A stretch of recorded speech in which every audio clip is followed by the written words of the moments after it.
I didn't believe this at first until I tested it on myself. After years as a surgeon, I started noticing something small but worrying.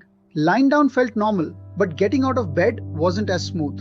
My legs hesitated, not pain, just slower response. And I knew exactly what that meant because I've seen it in so many patients over 70. At first, I did what everyone says: walk more, stay active, keep moving. But nothing really changed. In fact, some days felt worse.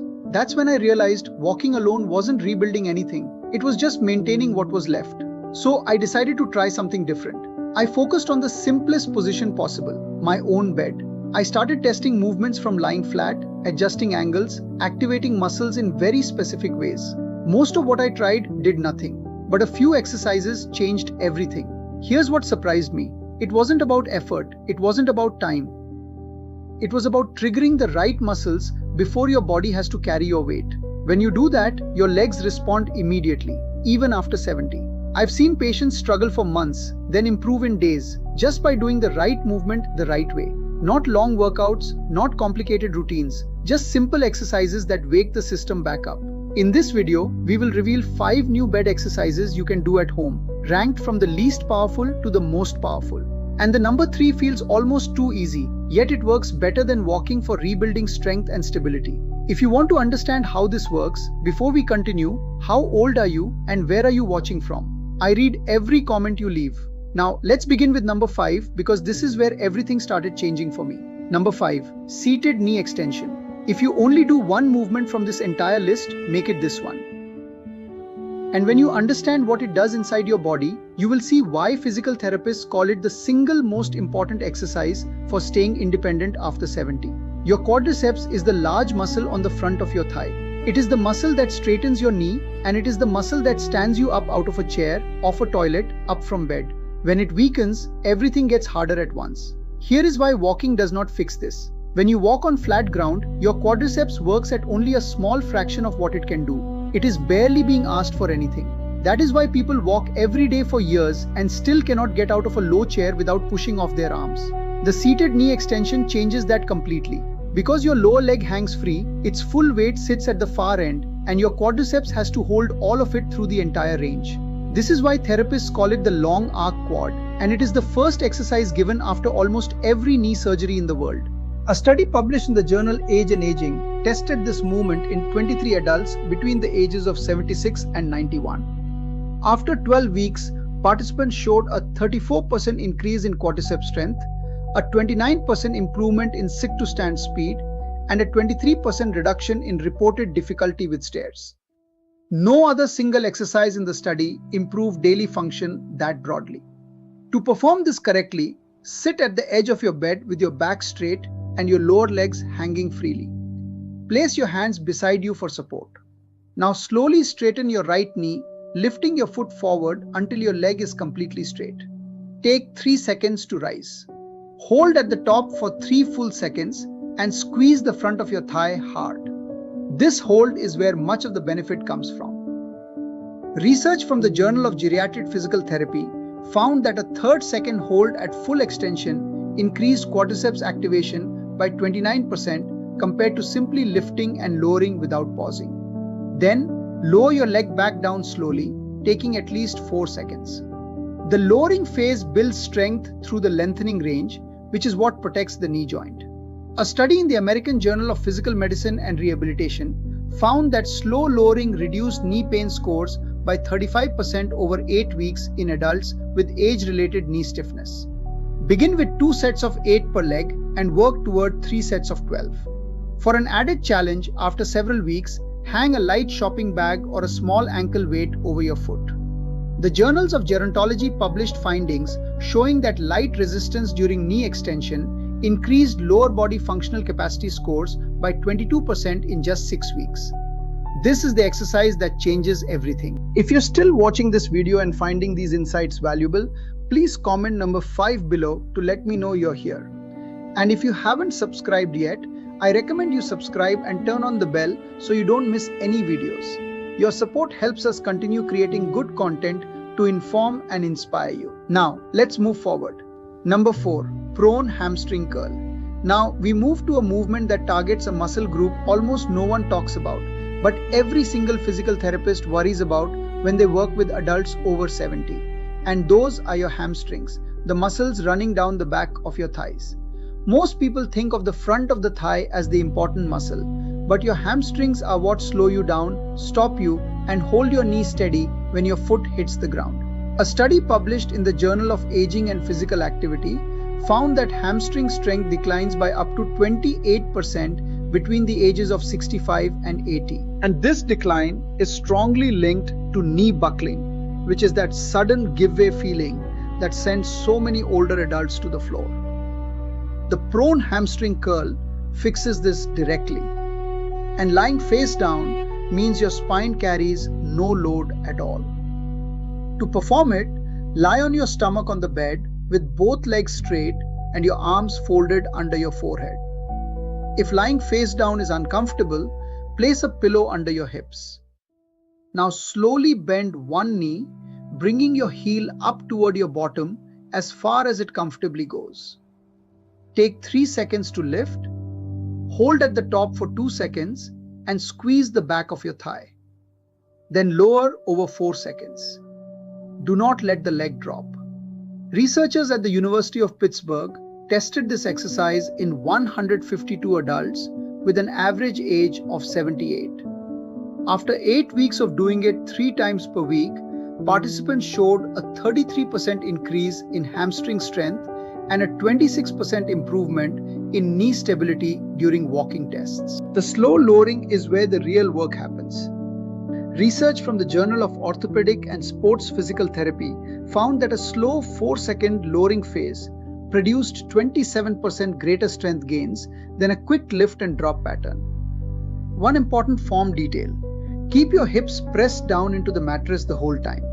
Many people lift their hip as the heel comes up, which takes the work off the hamstring and puts strain on the lower back. If you feel this in your back, you are lifting your hip. Aim for 2 sets of 10 curls per leg, progressing to 3 sets of 15. As you grow stronger, hold at the top for 5 seconds instead of 2. This movement fills a critical gap that most exercise programs ignore completely, and your knees will feel more secure with every session. Number 3. Pillow squeeze. This is the one I promised you. From the outside, it looks like you're doing absolutely nothing. There is no visible movement at all, and yet it works better than walking for building the muscles that keep your legs steady underneath you. Your inner thigh muscles, called your adductors, run along the inside of your thighs. Their job is to keep your legs stable under your body when you walk, stand, or shift your weight from one foot to the other. A study in the Journal of Aging and Physical Activity found that odd weakness is strongly linked to lateral falls, which are the sideways falls most likely to cause hip fractures. Walking barely touches these muscles. That is exactly why they fade. The pillow squeeze changes that. Lie on your back with your knees bent and both feet flat on the bed. Place a pillow, a rolled up towel, or a soft ball between your knees. Now squeeze your knees together firmly against that object. Hold that squeeze for 5 full seconds, then slowly release for 3 seconds. That is 1 repetition. Researchers at the University of Pittsburgh tested this movement in 152 adults with an average age of 78. After 8 weeks of doing it 3 times per week, participants showed a 33% increase in adductor strength and a 26% improvement in lateral stability during walking. Those improvements translate directly to fewer sideways stumbles. The 5-second hold is critically important. Research from the Journal of Orthopedic and Sports Physical Therapy found that a 5-second hold produced 27% greater strength gains compared to a quick squeeze and release. During the squeeze, you should feel the muscles along your inner thighs working hard. If you do not feel them, squeeze more firmly or use a slightly thicker pillow. Breathe normally throughout and resist the temptation to hold your breath, which many people do. A study in the European Journal of Applied Physiology showed that breath holding during these exercises caused unnecessary blood pressure spikes, averaging 12 millimeters of mercury in adults over 70. Aim for 3 sets of 10 squeezes with a 5-second hold. As you grow stronger, extend the hold to 8 or even 10 seconds. It takes 4 minutes. You barely move and your hips and thighs will feel more secure with every session. If you're still watching this video and finding these insights valuable, please comment number 3 below to let me know you're here. And if you haven't subscribed yet, I recommend you subscribe and turn on the bell so you don't miss any videos. Your support helps us continue creating good content to inform and inspire you. Now, let's move forward. Number 2, prone leg lift. Here's a movement that targets what geriatric researchers consistently rank as one of the most critical muscle groups for preventing falls and maintaining independence after 70. And those are your glutes. These are the muscles of your backside. And their job is to push your body upward when you stand and to hold your hips level every single time you take a step. A landmark study in the Journal of the American Geriatric Society found that hip and glute weakness was present in 73% of adults over 70 who had experienced a fall in the previous year. That is a staggering number, and it tells you exactly how important these muscles are. The problem is that sitting switches your glutes off. If you spend most of the day in a chair, they learn to stay quiet and your lower back starts doing their job instead. That is where a huge amount of back pain after 70 actually comes from. The prone leg lift wakes them up. Lie on your stomach with both legs straight and a pillow under your hips. Rest your arms folded under your forehead. Now squeeze your right buttock first before you move at all. Then using that squeeze, lift your straight right leg a few inches off the bed. You do not need to lift high. 4 to 6 inches is plenty. Take 3 seconds to lift. Hold that position for 4 seconds, then lower slowly over 4 seconds, then switch legs. Researchers at the Mayo Clinic tested this movement in 174 adults with an average age of 81. After 12 weeks, participants demonstrated a 36% increase in hip extension strength and a 28% improvement in single leg stance time, which is the gold standard clinical test for fall risk. The 4-second hold is based on research from Physical Therapy Journal, which found that a sustained hold of at least 4 seconds was required to fully recruit the glutes in older adults. Shorter holds activated the muscle only partially. Focus on feeling your backside working, not your lower back. Many people arch their spine to lift the leg higher. Keep your hips pressed into the pillow and lift less. A study from the Journal of Rehabilitation Medicine found that proper glute isolation improved walking stability by 32% over 10 weeks, compared to only 14% when the movement was done with poor form. Start with 3 sets of 8 lifts per leg and progress to 3 sets of 12. This movement builds the pushing power that walking alone simply cannot provide. Number 1, heel and toe raises. This is a movement that most people have never even considered as exercise, but the science behind it will change your mind completely. Heel and toe raises involve sitting on the edge of your bed with your feet flat on the floor, then slowly lifting your heels as high as you can, lowering them, and then lifting your toes up while keeping your heels down. It looks gentle and it feels gentle, but what is happening inside your body is anything but small. A study published in the Journal of Foot and Ankle Research tested this movement in 107 adults between the ages of 76 and 88. After 6 weeks of doing it for just 10 minutes a day, participants showed a 31% improvement in ankle strength and a 24% increase in proprioception, which is your body's ability to sense where your joints are in space.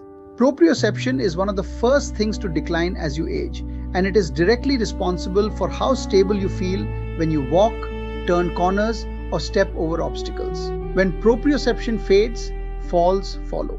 The same study found that participants doing daily heel and toe raises had a 20% lower rate of tripping incidents compared to the control group. There is a second benefit that matters even more in bed. Your calf muscles act as a pump for the blood in your lower legs. After a night lying still, blood pools there. Heel raises push it back up toward your heart, which reduces swelling in the feet and ankles. To get the maximum benefit, sit tall on the edge of the bed with both feet flat and hip width apart. Slowly press through the balls of your feet and lift both heels as high as they will go. Take 3 seconds to rise. Hold at the top for 2 seconds. Then lower slowly over 3 seconds. That is 1 heel raise. Do 15. Then reverse it. Keep your heels planted and lift your toes toward the ceiling as high as they will go. Hold for 2 seconds, lower slowly and repeat 15 times. The key is moving through the entire range of motion, not making tiny quick movements. Research from the archives of physical medicine and rehabilitation found that full range ankle movements activated 19 different muscles and tendons in the lower leg and foot, compared to only 7 when the movements were small and rushed. The bigger and slower you go, the more benefit you receive. One important detail most people miss is keeping your upper body still. If you are rocking forward and backward to help the lift, you are using momentum instead of the small stabilizer muscles around your ankle. Rest your hands on your thighs and let only your feet move. Start with 2 sets of 15 heel raises and 15 toe raises and progress to 3 sets of 20. If one side feels weaker, give that side an extra set. This difference is very common, and addressing it early prevents the limping patterns that lead to knee and hip problems down the road. This humble movement is your gateway to safer, more confident mobility. But before we move forward, give this video a like and subscribe. What's ahead could change everything for your health. If you're still watching this video and finding these insights valuable, please comment number 1 below to let me know you're here. And if you haven't subscribed yet, I recommend you subscribe and turn on the bell so you don't miss any videos. Your support helps us continue creating good content to inform and inspire you. Now let's move forward, and there you have it.